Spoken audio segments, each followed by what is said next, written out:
Ciao a tutti amici dell'Ariete, benvenuti e bentornati. Io sono Ilaria e su questo canale parlerò di tarocchi, metafisica, spiritualità e quant'altro possa essere d'aiuto ad ognuno di noi per il proprio percorso di crescita personale e spirituale. Bene, mostrami Ariete, tendenze energetiche generali per la seconda parte di giugno 2023 e abbiamo la Luna, amici dell'Ariete. La luna parla di nostalgia, di sentimenti, emozioni, situazioni, dinamiche o anche persone che ritornano dal passato, ragazzi. Quando c'è la carta della luna, normalmente fa anche riferimento a quelle che sono le cose un po' più nascoste, come tipo i sentimenti di paura, i sentimenti anche un po' di vittimismo e senso di colpa, certe volte sento. Ed è una carta comunque che è collegata con i sogni, quindi vi dirò che per qualcuno questo periodo potrebbe essere particolarmente importante diciamo, nell'interpretazione dei sogni che fate di notte, appunto. Magari prendetevi un quaderno e scriveteveli. Andiamo a vedere di che cosa si tratta nello specifico con i tarocchi. Io come sempre vi ricordo che le letture sono generali, sono fatte per un collettivo, quindi è facile che non risuoni tutto.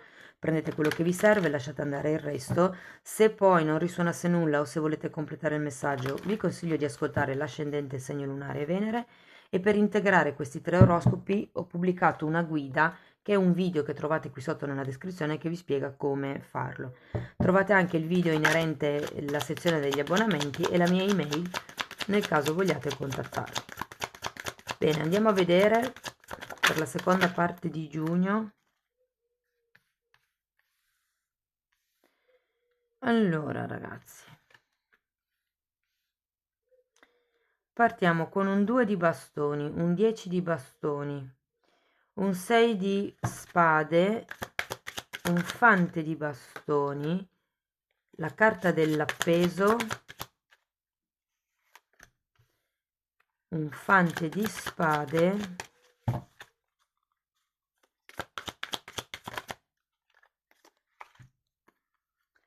eremita, 9 di spade e asso di bastoni al contrario.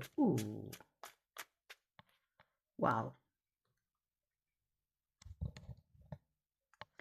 Devo dire che qui c'è la necessità di allontanarsi, di chiudere un ciclo, un cerchio, qualche tipo di togliersi qualche tipo di peso sul quale magari ci avete già pensato molto, cioè è come se fosse una decisione che o state ancora valutando o avete già preso questa decisione, si tratta solo di compiere questo atto, questa azione.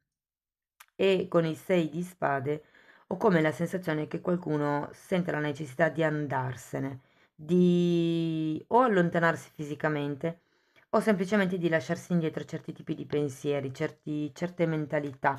Mi verrebbe da dire, vedendo che qui c'è un 10 di bastoni, certe responsabilità, certi sensi di colpa, certi desideri egoici, che sono quei desideri che nascono solo per il bisogno di essere accettati o per il bisogno di aver conferme. Abbiamo poi questa principessa di bastoni. Può rappresentare una persona o potrebbe rappresentare un atteggiamento un po' troppo, come vi posso dire, giocoso, superficiale magari. Lo andiamo a vedere meglio con i mini tarocchi. Terminiamo poi con la carta dell'appeso, la principessa di spade, l'eremita, il 9 di spade, l'asso di bastoni, ma li andiamo a vedere direttamente con i mini tarocchi. Ripartiamo dal 2 di bastoni. Io intanto ci tengo a ricordare che le previsioni per il lavoro e per i single per tutto il mese di giugno sono già pubblicate, sono nelle playlist del canale. Allora abbiamo un 4 di spade e una regina di spade.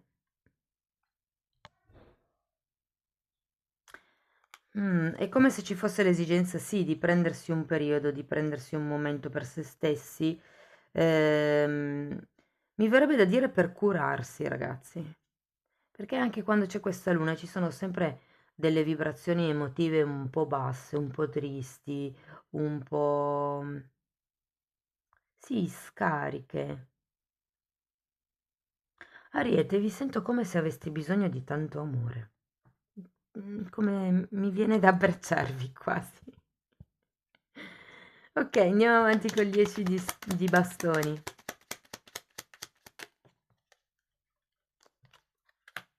5 di spade.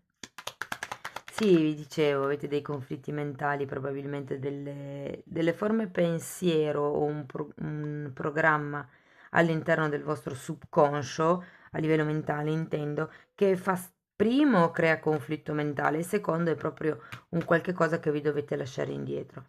Allora, per qualcun altro potrebbe essere, o diciamo così, un'altra versione, è il fatto che potrebbero esserci come delle discussioni, indecisioni, questioni da risolvere, litigi o problematiche da lasciarsi indietro per quello che riguarda questa regina di spade, che per qualcuno potrebbe essere magari una madre, magari un collega o un capo anche, dipende poi a voi come vibra la stesa.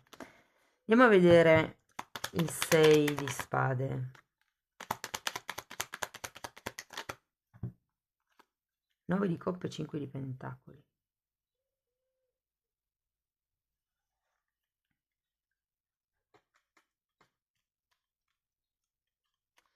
Ho come la sensazione che qualcuno qui, ragazzi, sia deluso con questo 5 di denari, ci sia questa parte emotiva, questa pesantezza, mi verrebbe da dire emotiva qui, c'è bisogno di rigenerarsi nella terza settimana di giugno.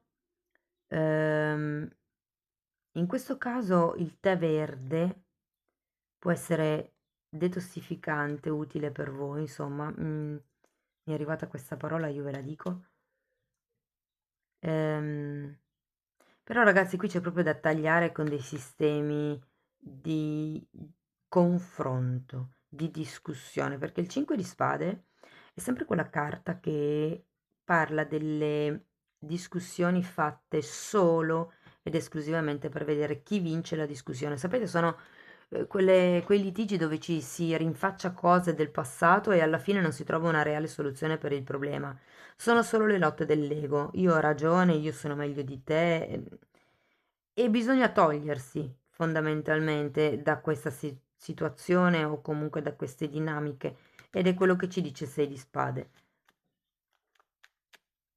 È come se per raggiungere il vostro appagamento doveste togliervi da questa situazione o sensazione di carenza. Le ragioni di ognuno non hanno bisogno di essere giustificate a qualcun altro per essere valido. Se per me una cosa è troppo, anche se per gli altri non lo è, io con il mio vissuto, con la mia sensibilità, con il mio bagaglio, riconosco che per me lo è.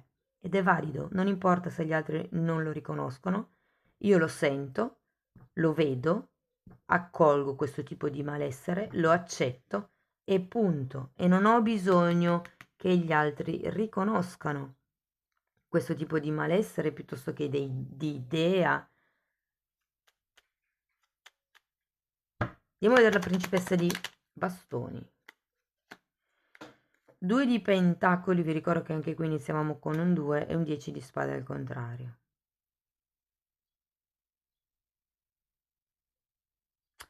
È un po' come se vi dicessero di rompere i cicli karmici che avete riperpetuato fino ad adesso. Il 2 di pentacoli è una carta che parla proprio per il filo rosso che c'è, che crea tipo il simbolo dell'infinito.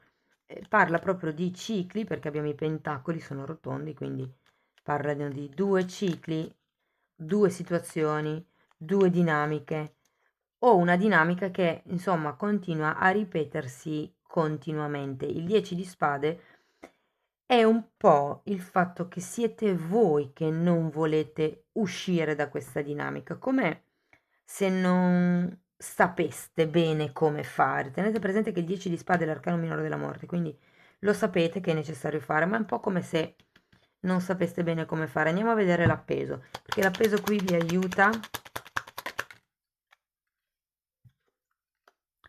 Re di spade, regina di spade e fante di pentacoli.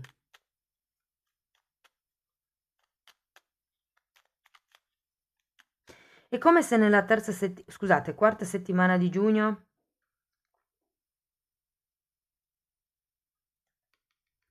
foste portati a vedere le cose a testa in giù, da un altro punto di vista, il lato B della medaglia, quello che fino ad adesso non si è visto, e come, intraprendendo dei nuovi percorsi di studi, delle nuove conoscenze, parlando magari anche solo forse con dei nuovi colleghi che vi daranno la possibilità, con questo fante di spade, di vederci più chiaro, di ritrovare la fiducia, di fare il salto. Ho come l'idea, ragazzi, che qui vi dicano, una volta che capite quali sono le discussioni o i condizionamenti, i sensi di colpa o le aspettative che dovete lasciare indietro, semplicemente dire agli altri: non è un mio ruolo. Tu puoi vederlo, puoi non vederlo, questo è un problema tuo, però non è un mio ruolo. Se fosse per esempio un collega che continua a dirvi: ah dai, fammi un favore, per favore. Fammi un favore solo più questa volta, poi te ne sarò grato per tutta la vita, o poi ci mettiamo a posto, e poi quando voi chiedete il favore a questa persona sparisce sempre. Si tratta di trovare il coraggio di dire, di rompere lo schema, di rompere il karma. La prossima volta che questa persona viene a chiedermi un favore, no scusa, non ho tempo, no scusa, non è un mio compito, non ho più intenzione di fare io il lavoro al posto tuo. Rompere lo schema di comportamento. Nel momento in cui voi vi date il vostro valore, io sono, primo chakra, mantra. Quando anche un'altra persona vi dice, vi chiede tipo appunto i favori, come abbiamo detto fino ad adesso, se voi vi rendete conto che non resistete più, che non è compito vostro, che lo state facendo contro voglia, insomma, che non volete farlo, ma c'è qualche cosa che legato al sentirsi accettati vi impedisce di dire no, perché se dite no è come aver paura che l'altra persona possa rifiutarci. Ecco, nel momento in cui uno fa il lavoro con il primo chakra non sente più questo attaccamento, questa dipendenza al sentirsi accettato, quindi a un certo punto rimanda le responsabilità al mittente. 10 di bastoni. Rimandate le responsabilità al mittente. Andiamo a vedere l'eremita, perché è come se vi volessero dire qui: analizza te stesso, osservati, di che cosa sei preoccupato. È 9 di spade, c'è un pensiero, una preoccupazione che secondo me vi contorce il modo di pensare. Però qui si tratta di fare una riflessione interna, diventate osservatori di voi stessi, avete comunque anche la carta dell'appeso. Andiamo a vedere l'eremita. 10 di bastoni un'altra volta, ossia sì, le responsabilità che non sono vostre, le aspettative che non sono vostre, i sensi di colpa che non sono vostre, ve le dovete lasciare indietro. È ora di effettuare questa scelta. Vi ricordo che il 2 di spade è la carta del bivio. Qui è come se non sapeste chi buttare giù dalla torre di Babele con questo asso di bastone al contrario, come se tecnicamente non sapeste bene come agire, però è già qualche cosa che iniziate a vedere quali sono le dinamiche per riuscire a rompere lo schema.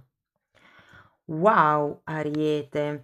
Tenete presente che avete la luna, parla di proiezioni, voi avete una visione della realtà che è distorta perché vedete solo parte della realtà.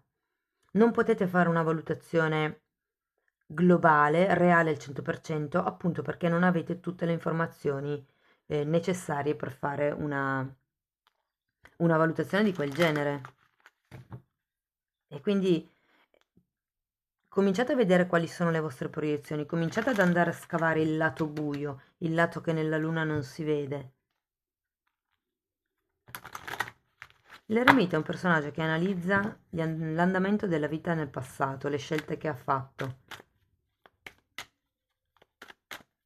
E se ci fosse qualche cosa per cui vi state tormentando, per cui che non vi potete perdonare, la carta dell'appeso è proprio una carta che vi dice no, è ora di perdonare, di chiudere il ciclo, di andare avanti, di ritrovare, di guarire anche il bambino interiore, ragazzi. Qui abbiamo due fanti. Andiamo a vedere un koan per vedere come chiude la lettura. Il vecchio stagno, una rana che salta, plop. come se vi dicessero anche nella quiete c'è movimento.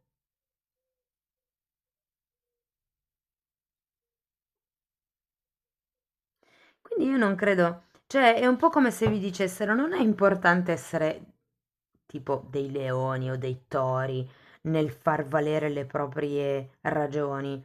Cioè una persona può essere determinata anche con molta eleganza e gentilezza.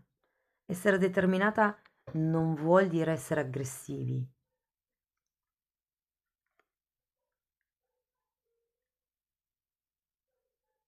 E comunque fa riferimento al fatto che la vita comunque continua, ragazzi. Anche se apparentemente, quindi nello stagno le acque sono calme, però tutto intorno la vita gira. Amici dell'Ariete, questo è quello che avevo per voi. È stata una lettura intensa, molto bella, devo dire. Fatemi sapere come vi risuona nei commenti. Se vi è stata utile per capire come navigare le energie future, potete farmelo sapere con un like, con la condivisione, con la vostra iscrizione, eventualmente anche con una donazione o abbonandovi al canale. Io vi ringrazio anche di essere stati qui con me, vi mando un abbraccio e ci vediamo nei prossimi video. Ciao ciao!